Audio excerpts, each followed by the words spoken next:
Marcos and I will meet. And in that meeting, I will have my satisfaction. When the members of the foreign press have left my room, I felt the exhaustion. I was just so tired, so drained. If Marcos would take me back to my prison cell as soon as my plane lands in Manila, I would not even mind, so I can rest, even for a while.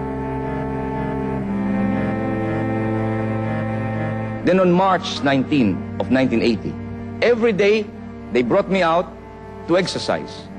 As I was walking around my little corral, all of a sudden I developed a chest pain. On May 5, 1980, almost midnight, they took me from my cell and they brought me to the heart center. That was a Monday. The doctors in the heart center met me, took preliminary tests, and they told me, Senator, they said, tomorrow we will begin the battery of tests. And so I slept, but I could not sleep. That was the first time I was brought out of my cell in almost 7 years and 7 months. And there were beautiful nurses, and the first time I was seeing women in 7 years and 7 months. And naturally, I was watching my heart as it was palpitating. And so I woke up at 6 o'clock that following morning on a Tuesday, and they brought me down for my x-ray, and they brought me back. And there were these beautiful nurses around, and they say, oh, Senator, ikang ganon. Nangayayat po pala kayo. Ako, thank you. You know, I used to be very big. But as I sat down after that x-ray, I was just about to sip my coffee.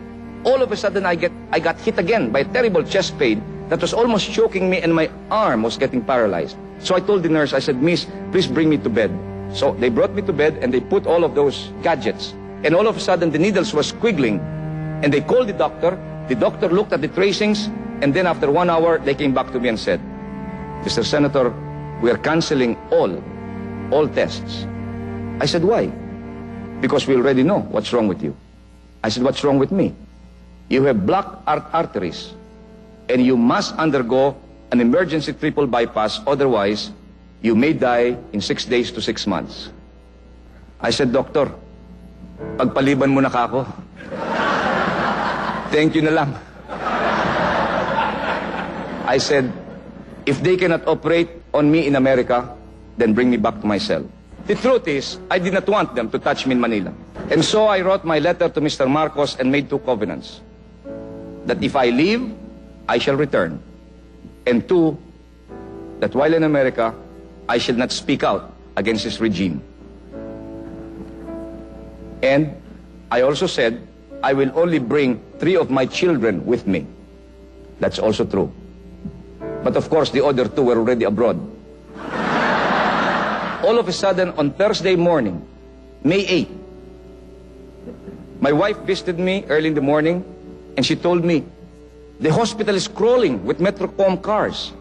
Guards all over the place. Baka kami magbibisita sa'yo. Then all of a sudden, my guards started jumping, putting their barong Tagalog, hiding all of their guns. I said, tama, may darating na VIP.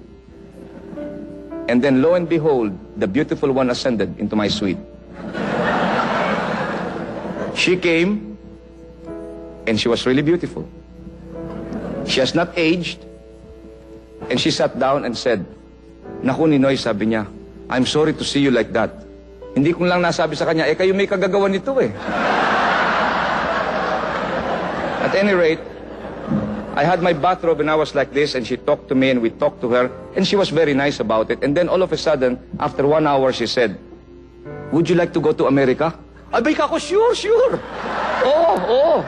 Eh sa tuwa ko, tinanggal ko pa yung aking kwintas, kako anting-anting ko ito, iwanan ko nakaprepare dito. Palayasin na niyo ako, pumunta niyo ako sa Amerika. Sabi niya, there's a plane leaving at 6 o'clock. You can be in that plane. Ay kako, thank you. And finally, at 2:30 in the afternoon, they brought me out of my room from the hospital, brought me to my house in a van. I never saw Manila, therefore. They gave me 30 minutes in my house to pack, to take a shower, put me back on the van, bring me to the airport, put me in a 747, and out of the Philippines. On that Monday, May 12, they gave me an arteriogram. At 1 o'clock that day, my Filipino doctor, cardiologist, Dr. Rolando Solis came and said, Senator, he said, I'm sorry, but you have to undergo a triple bypass. And so I finished my operation, and I was recuperating. And I cabled Mr. Marcos after my operation. I told him, operation has been successful. However, I developed a pericarditis. My doctors advised me 4 more weeks of convalescence. However, if you feel I should now return to my cell, I shall immediately take the first plane to go back to my cell. A week later, the international press came out with the story. Mr. Marcos extends indefinitely the stay of Aquino in America. On the basis of that report, I wired Harvard University and I said, I am now ready to accept the fellowship that you offered me. And Harvard University extended the invitation again to become a fellow at the Center for International Affairs. And that's the story. So when we were in California for a month for his recuperation, every night and every day, Filipinos would be coming around. And I was telling him, can't you just forget about this for a while? And, you know, this is the first time that we're able to have some kind of normalcy in our lives. Let's, you know, just enjoy this. But of course, I guess once out of jail, he is again boss and he has to be just doing his thing and talking to all of these people. But when I was convalescing, and I was receiving hundreds, thousands of letters from all over the world, America and the Philippines, Filipinos sending me $5 and $10 to help me in my hospitalization, sending me little money, token of money for my fellowship in Harvard. There was one underlying note in all of these letters. We waited for you for 8 years. Will you now abandon us? That's why I really like Boston. During the first year, he was just so happy there. And in fact, he used to tell so many of our friends, oh, this is paradise. And I never dreamed I could go to Harvard. I refer to those as the 3 happiest years of my married life. He was also helping in the house and he did a lot of driving.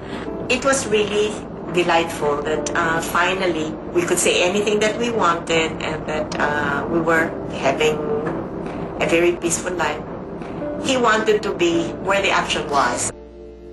He was determined to return, but not to lead any fight against Marcos, anything engaged in bloody matters. But he wanted just to have a chance to talk to Marcos and hopefully to convince him that now is the time to return to democracy.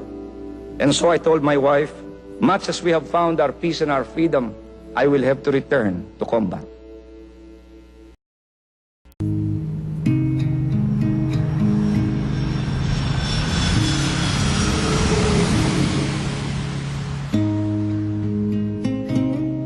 I woke up at 4 a.m. and said my prayers.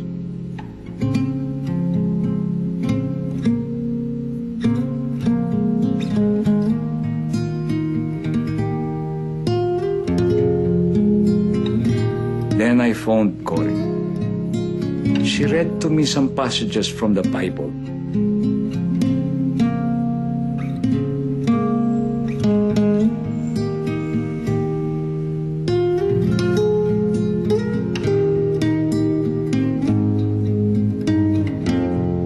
I spoke to my children one by one. I couldn't hold back my tears.